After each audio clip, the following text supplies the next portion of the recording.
I'm Freddie Welsh. I'm 72-year-old.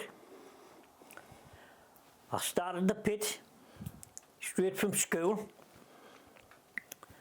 I went down on the Monday, and all strange going down that cage.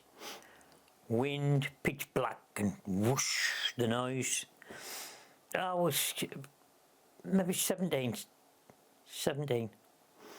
and it was strange atmosphere. I got a job at the shaft, pushing the tubes into the cage, and the man gave us about 20 minutes lecture, and he took off, and I'd never done that job, so I had to get in between tubes, and there'd be a tube behind coming, and you had this thing to stop it clashing, getting in the middle.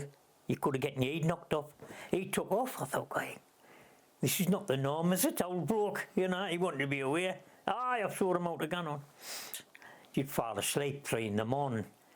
You know, that wasn't a good shift to be up pretty. And you'd maybe been caught, or you up all night, or you'd been to the pub. So you'd fall asleep, and you'd just hear a lot of commotion on the phones. Oh, what that's done? What's happened there? Stop the belt!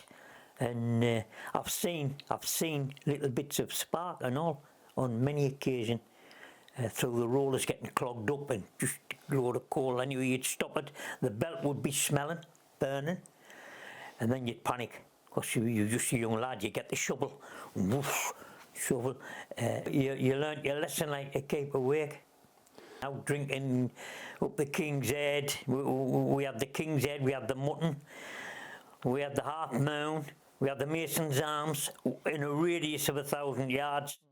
And we got back to work, and we got back to work. I felt we kind of with a wage. You know, I'm sure we're getting more than the coppers and police.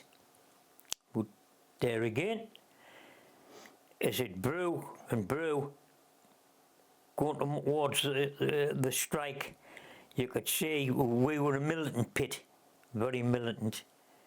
They followed the unit, come out on strike.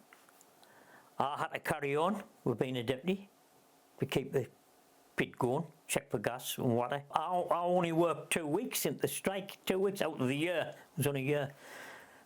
I worked the first 2 weeks and sacked, getting coal. Passing all the pickets, all news. Hi, Freddie, all right. Hi, Tom, Billy, Harry, how you doing? And I'd gone in, pull the van up beside a load of coal. I'd get my shovel out, I had a louse shovel. I'd fill the van up, go down the pit, work my shift. Didn't hide nothing, no van. Got in my van and away. Anyway, I'd done that for a couple of nights. We pulled up beside this big heap of coal. We got the shovels out, filled it up, worked our shift, come out the pit. We were black faced a lot, and he was the same. We filled up. We come out the pit yard, passed all the pickets, had the fire gun in the oil drum, and away we went. So we come up with a van, driving past. I saw the police van coming behind us. I pulled up by the canteen, and it's on the bank. What have you got in the back of the van? I says, you open the door and have a look. The van was on the bank. It was loose coal, not bagged. It was up to his knees when he opened the doors. And then he's on his radio. I want assistance, I want assistance. Locked us up. We got released. And we got the sack. Sacked. So I had to get out the house. When the strike was settled, we got our jobs back.